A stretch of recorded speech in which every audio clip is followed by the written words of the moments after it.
Hello les amis, je vous retrouve pour une nouvelle vidéo sur le football et la Ligue des Champions 2024-2025. Et ça y est, le Paris Saint-Germain s'est qualifié pour les demi-finales de la Ligue des Champions. Alors qu'est-ce que ça a été dur, mais ce qui compte c'est la qualif. Dans cette vidéo, je vais revenir sur les buts de cette rencontre en détail, cette fameuse rencontre qui avait lieu ce mardi 15 avril pour le compte des quarts de finale retour, et une rencontre qui s'est terminée par la victoire d'Aston Villa 3-2, mais comme le PSG l'a emporté 3 buts à 1 à l'aller, sur l'ensemble des deux matchs, le PSG a emporté 5 buts à 4. On va revenir sur les statistiques des deux équipes que l'on va décortiquer pour comprendre ce qui a pu se passer dans ce match. Et on terminera la vidéo par un petit aperçu du prochain adversaire du Paris Saint-Germain en Ligue des Champions. Alors on va faire une petite vidéo débrief de cette rencontre donc rapidement. Et donc le PSG avait pourtant ouvert le score dès la 11e minute par Hakimi. Une belle contre-attaque avec une frappe où le gardien de Aston Villa repousse la balle au point de pénalty. Il arrive lancé en pleine course et il marque le premier but pour le PSG. Et derrière, le PSG a continué à pousser, à se créer des occasions. Ils ont même doublé la mise. Ils menaient 2-0 après 27 minutes de jeu avec un but de Mendes suite à une belle action collective et une frappe de Mendes du gauche de l'entrée de la surface de réparation, poteau rentrant. Et donc à ce moment-là, bon, 2-0, ce qui faisait quand même 5-1 sur l'ensemble des deux matchs, plus 4. Bon, on s'avançait quand même vers une victoire facile du PSG. Mais à ce moment-là, il y a Tielemans qui réduit le score à la 34e pour Aston Villa. C'est vrai que le PSG a eu pas mal d'erreurs défensives.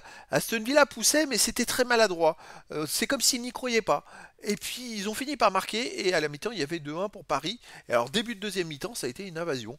C'est-à-dire qu'Aston Villa a poussé, même si à un moment ils n'y croyaient pas forcément, et puis ils ont réussi à égaliser par McGinn à la 55e. Alors comme Tielemans, McGinn tire de 20 mètres, et le tir est dévié légèrement et trompe Donnarumma. Tielemans c'est pareil, son tir n'était peut-être pas cadré, et il rentre dans la cage, il trompe Donnarumma.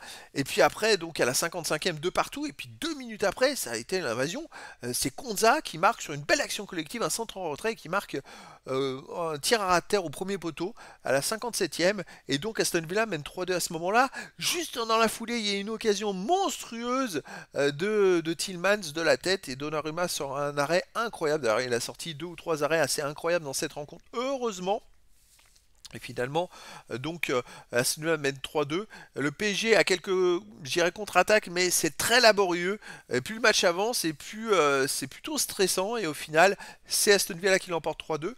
Mais c'est la qualif du Paris Saint-Germain. Alors les statistiques, c'est pourtant 65,6% de possession de balle à 34,4% pour le PSG, 611 passes tentées à 303, 539 passes réussies à 232, 88,2% de passes réussies à 76,5%. C'est quand même une énorme domination du Paris Saint-Germain. Comment ils ont pu se retrouver dans cette panade-là, eux qui avaient si facilement gagné le match aller, qui menaient si facilement en première mi-temps, ça paraît incroyable. Les autres stats, 14 occasions à doute, mais pour Aston Villa, 17 tirs à 14 pour Aston Villa, 8 tirs cadrés à 7 pour Aston Villa, 3 tirs contrés partout. Aucun poteau, 5 hors-jeu à 2 pour le PSG. Quand on voit les occasions et les tirs, Aston Villa a mérité sa victoire. On ne peut pas dire le contraire, ils ne l'ont pas volé cette victoire. Ils n'étaient pas loin d'aller chercher plus. 5 corners partout entre les deux équipes, 17 centres à 4 pour Aston Villa, 8 interceptions à 7 pour le PSG, 24 tacles à 22 pour le PSG, 54 duels à 51 gagnés par le PSG, 5 arrêts à 5 arrêts partout. Par contre, 15 fautes à 3 pour Aston Villa, 1 jaune à 0 pour Aston Villa, aucun rouge. Le Paris Saint-Germain n'a fait que 3 fautes, ils ont peut-être été trop gentils. Ils leur ont permis de se remettre dans le match, et ils sont passés pas loin de l'élimination alors qu'il y avait un tel niveau d'écart au premier match et en première mi-temps. Ça paraît totalement incroyable, comme quoi en menant de 4 buts sur l'ensemble des deux matchs, en un peu plus d'une mi-temps, ils ont failli se faire rattraper. Et en ultra dominant, c'est ça qui est assez incroyable.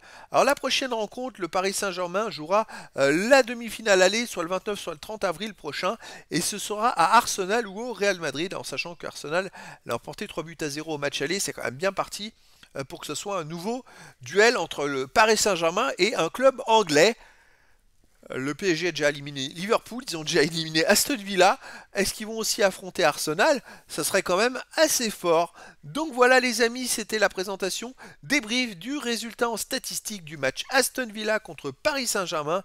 Un match qui s'est terminé par la victoire d'Aston Villa 3 buts à 2, mais surtout par la qualification du PSG pour les demi-finales de la Ligue des Champions 2024-2025. Voilà les amis, je vous dis à très bientôt pour une nouvelle vidéo.